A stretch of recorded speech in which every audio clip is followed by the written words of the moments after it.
These protesters say they're prepared to shut down the country if that's what it takes. They want the army to hand over control to civilians.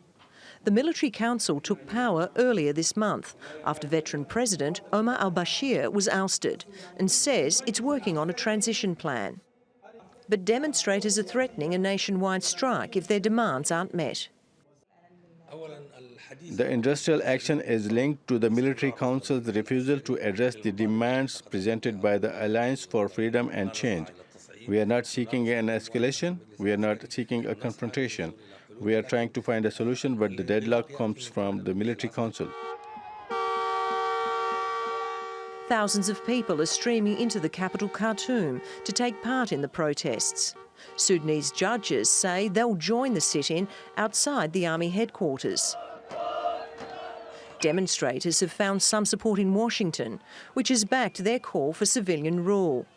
We support the legitimate demands of the people of Sudan for a civilian-led government, and we are here to urge and to encourage parties to work together to advance that agenda as soon as possible. Many are hoping that with a new government, the US will remove Sudan from its terror list. The state sponsors of terrorism, that is a conversation that we are not able to engage on at the moment. We have had a process of dialogue with the government for several months, but all of that is suspended as we try to assess what is the reality on the ground, what is the way forward. On Tuesday, several African leaders convinced the African Union to extend its deadline for the military council to step down or face suspension from the continental body. Military leaders say they need more time for negotiations.